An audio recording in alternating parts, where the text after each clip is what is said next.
Hello students, welcome back to our YouTube channel. आज हम लोग पढ़ने जा रहे हैं एल्गोरिथम डिज़ाइन टेक्निक्स और इसको हम लोग बहुत ही ज़्यादा सिंपल तरीके से समझेंगे। वीडियो के एंड तक आप लोग एल्गोरिथम डिज़ाइन टेक्निक्स को मास्टर कर चुके होंगे।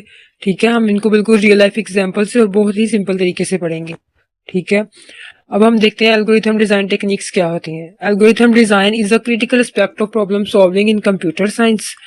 ठीक है, कंप्यूटर साइंस के अंदर हम लोग इनको प्रॉब्लम सॉल्विंग के लिए यूज करते हैं एल्गोरिथम डिजाइन टेक्निक्स को। मतलब हम लोग ऐसे मेथड्स को यूज करेंगे प्रॉब्लम्स को सॉल्व करने के लिए जो कि किसी प्रॉब्लम को एफिशिएंटली सॉल्व कर सकते हो। ठीक है, हम देखते हैं कि हम लोग एल्गोरिथम को किस तरह से चूज करेंगे इन मेथड्स को देखते हुए। सबसे पहला मेथड है divide and conquer. Divide and conquer is a powerful algorithm design technique that works by breaking down a large problem into smaller, more manageable parts. Divide and conquer में हम लोग क्या करते हैं कि एक प्रॉब्लम को है जो वो स्मॉलर पार्ट्स में डिवाइड कर लेते हैं। ठीक है, और हर उस एक स्मॉलर पार्ट को जो है वो इंडिपेंडेंटली सॉल्व करते हैं और उनके सॉल्यूशंस को लास्ट पे आकर हम लोग जो है वो कंबाइन कर देते हैं। जैसे कि फॉर एग्जांपल यहाँ पर एक एग्जांपल दी गई है, नंबर दिए गए हैं 4, 14, 7, 3 और 12। ठीक है, हमने इनको क्या किया, डिवाइड कर दिया। 14 और 7 को अलग कर दिया, 3 और 12 को अलग कर दिया। अब हमने इनको दोबारा फिर से क्या कर दिया, डिवाइड कर दिया। 14 को अलग कर दिया, 7 को अलग कर दिया, 3 को अलग कर दिया और 12 को सेपरेट कर दिया। ठीक है, और अब हम इनको क्या करेंगे, असेंडिंग ऑर्डर में जो है वो इनको सॉर्ट कर देंगे, 3, 7, 12 और 14। इस तरह से हम लोग किसी भी प्रॉब्लम को स्मॉल पार्ट्स में डिवाइड करके उनको इंडिपेंडेंटली सॉल्व कर सकते हैं। ये होता है डिवाइड एंड कॉन्कर। ठीक है, बहुत ही सिंपल तरीके से हम लोगों ने इसे देखा। हम अगर हमारे पास कोई भी लार्ज प्रॉब्लम है तो उसको सोल्व करने के लिए अगर हम इस मेथड को यूज करें तो उसमें हम लोग क्या करेंगे, उसको स्मॉल पार्ट्स के अंदर जो है वो डिवाइड कर देंगे और हर एक पार्ट को इंडिपेंडेंटली सोल्व करेंगे और लास्ट पे आके उनका जो रिजल्ट है उसको कंबाइन कर देंगे और हमें उसका सोल्यूशन मिल जाएगा। इसको बोलते हैं डिवाइड एंड कॉन्कर एल्गोरिथम। उसके बाद हमारे पास आता है ग्रीडी एल्गोरिथम। ग्रीडी एल्गोरिथम के अंदर हम लोग क्या करते हैं, ग्रीडी एल्गोरिथम के अंदर हम लोग हर एक पॉइंट पर जो है वो एक ग्रीडी उसके सोल्यूशन को जो है वो हम लोग चूज करते हैं। Greedy algorithm work by making a sequence of choices each of which is locally optimal with the hope that these choices will lead to a globally optimal solution. इसमें हम लोग क्या करते हैं कि हर एक पॉइंट पर आकर एक ग्रीडी चॉइस को जो है वो हम लोग सिलेक्ट कर लेते हैं। ठीक है, the greedy approach is often used when a problem has an optimal substructure meaning that the optimal solution to the problem can be constructed from optimal solution to its sub problem.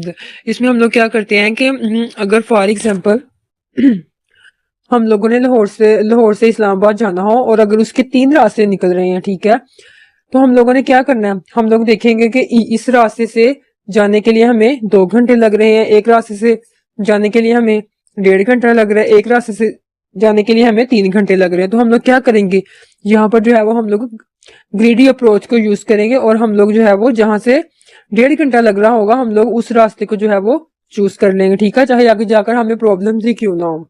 लेकिन हम लोगों ने क्या करना होता है इसमें greedy algorithm में कि पहले हम लोगों ने ग्रीडी अप्रोच को यूज करना होता है कि मतलब टाइम कम लग रहा है तो ठीक है इसको ही चूज करेंगे हम लोग। ठीक है, a classic example of a greedy algorithm is the coin change problem.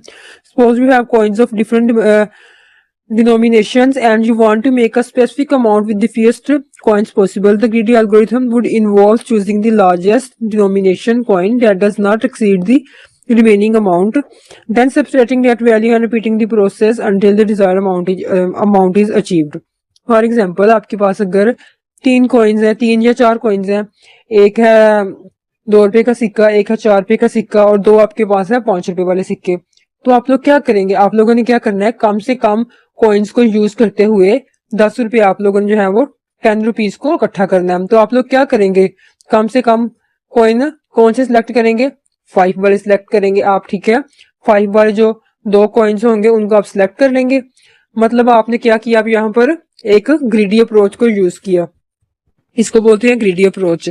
Greedy approach में हम लोगों ने क्या करना होता है कि हर एक पॉइंट पर लोकली ऑप्टिमल सॉल्यूशन को चूज करना होता है, चाहे हमें उसका ग्लोबली ऑप्टिमल सॉल्यूशन में कुछ साइड इफेक्ट्स भी आ सकते हैं। मतलब ग्रीडी अप्रोच में ये होता है कि बाज दफा तो ये फास्ट जरूर होता है लेकिन इसमें ये होता है कि बाज दफा इसका जो सोल्यूशन होता है वो ऑप्टिमल नहीं होता, क्योंकि हम लोग हर एक पॉइंट पर ग्रीडी अप्रोच को यूज कर रहे होते हैं। तो आगे जाकर हमें जो है वो, अब हमें नहीं पता कि नेक्स्ट क्या होने वाला है, लेकिन हम लोगों ने हर एक लोकल पॉइंट पर ग्रीडी अप्रोच को यूज करना है। उसके बाद हमारे पास dynamic programming. Dynamic programming is an optimization technique used to solve problems by breaking them down into simpler subproblems and storing the results of these subproblems to avoid redundant calculations. DP is particularly useful for problems with the overlapping subproblems and optimal substructure. Dynamic programming के अंदर हम लोग क्या करते हैं कि हम लोग एक लार्ज प्रॉब्लम को है जो वो स्मॉल प्रॉब्लम्स के अंदर, स्मॉल पार्ट्स के अंदर जो है वो डिवाइड कर लेते हैं, ठीक है। और हर एक प्रॉब्लम के सोल्यूशन को जो है वो हम लोग जो स्टोर करते जाते हैं, ठीक है, ताकि अगर उस पार्ट को हमें नेक्स्ट कहीं जाकर भी सॉल्व करना पड़ जाए तो हम उसी सॉल्व किए हुए सोल्यूशन को, जिसका सोल्यूशन हम लोगों ने स्टोर कर लिया था, उसी को यूज कर लेंगे। हमें दोबारा उसको जो है वो उसका सोल्यूशन फाइंड करने की जरूरत नहीं रहेगी। इसको बोलते हैं हम लोग डायनामिक प्रोग्रामिंग। देखें, डिवाइड एंड कॉन्कर में हम लोग क्या करते थे कि हर एक, उसमें भी हम लोग ऐसे ही करते थे कि एक लार्ज प्रॉब्लम को जो है वो स्मॉल प्रॉब्लम्स के अंदर डिवाइड करते थे और उन सबको इंडिपेंडेंटली सॉल्व करते थे। लेकिन इसमें हम लोग क्या करते हैं, एक लार्ज प्रॉब्लम को स्मॉल प्रॉब्लम्स के अंदर जो है वो हम लोग डिवाइड करते हैं, लेकिन हर एक प्रॉब्लम का जो है वो, लेकिन इसमें हम लोग क्या करते हैं कि हर एक प्रॉब्लम का जो भी हम लोग सोल्यूशन निकालते हैं उसको साथ साथ स्टोर करते जाते हैं, ताकि आगे जाकर हमें अगर वैसा ही कोई और उसको प्रॉब्लम को सॉल्व करना पड़ जाए तो हम उसी के स्टोर किए हुए सोल्यूशन को यूज कर सकेंगे, ठीक है। इसकी जो सबसे बेस्ट एग्जांपल होती है डायनामिक प्रोग्रामिंग की वो होती है the Fibonacci sequence. The Fibonacci sequence is a well known example where DP can be applied, ठीक है। फिबोनाची सीरीज क्या होती है ये देखें, जैसा कि ये लिखा हुआ है यहाँ पे, फिबोनाची सीरीज होती है is the sum of the previous two number. जैसे 0 और 1 का सम क्या होगा 2, 1 और 2 का सम क्या होगा 3, 3 और 2 का सम क्या होगा 5, इसी तरह से 5, 3 और 5 का सम क्या होगा 8, फिर 5 और 8 का सम क्या होगा 13। इसको बोलते हैं फिबोनाची सीक्वेंस, मतलब sum of the previous two numbers, ठीक है।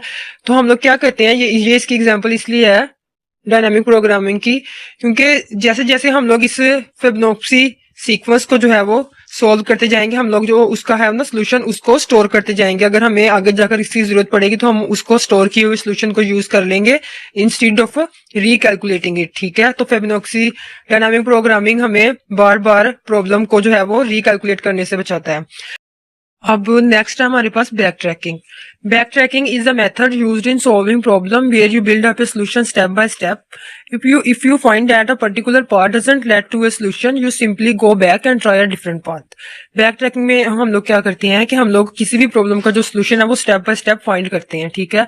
लेकिन अगर हमें आगे जाकर उसका कोई वैसे सोल्यूशन ना मिल रहा हो तो हम लोग बैक आ जाते हैं और नया से और दोबारा से स्टार्ट से जो है वो एक न्यू सोल्यूशन को ट्राई करते हैं।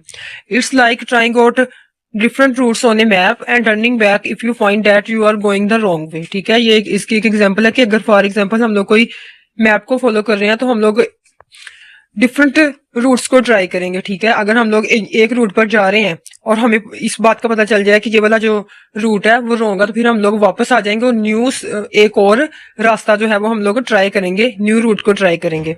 This method is often used for problems where you need to look at all possible options like puzzles और problem that involve different combinations, ठीक है। ज्यादातर हम लोग इसको बैक ट्रैकिंग को यूज करते हैं पजल सॉल्विंग के अंदर और ऐसी प्रॉब्लम्स के अंदर जहां पर हम लोग हर एक ऑप्शन को जो है वो हम लोग ट्राई करना चाहते हैं, हर एक सोल्यूशन ऑप्टिमल सोल्यूशन को फाइंड करना चाहते हैं, तो इसे बोलते हैं बैक ट्रैकिंग। बैक ट्रैकिंग का सिंपली मतलब ये है कि हम लोगों ने किसी भी प्रॉब्लम को सॉल्व करने के लिए उसका स्टेप बाय स्टेप सोल्यूशन को ट्राई किया, लेकिन लास्ट में जाकर अगर हमें ये पता चल जाए कि ये इसका ऑप्टिमल सोल्यूशन नहीं होगा, मतलब ये इसका एक बेस्ट सोल्यूशन नहीं होगा, तो हम लोग उसको उधर ही छोड़ देंगे और दोबारा से वापस आ जाएंगे फिर से स्टार्ट पर, फिर से एक और नया सोल्यूशन जो है वो हम लोग ट्राई करेंगे। इसको बोलते हैं बैक ट्रैकिंग। तो ये थी इसकी 4 टेक्निक्स, ठीक है, different that are used in designing the algorithm, ठीक है।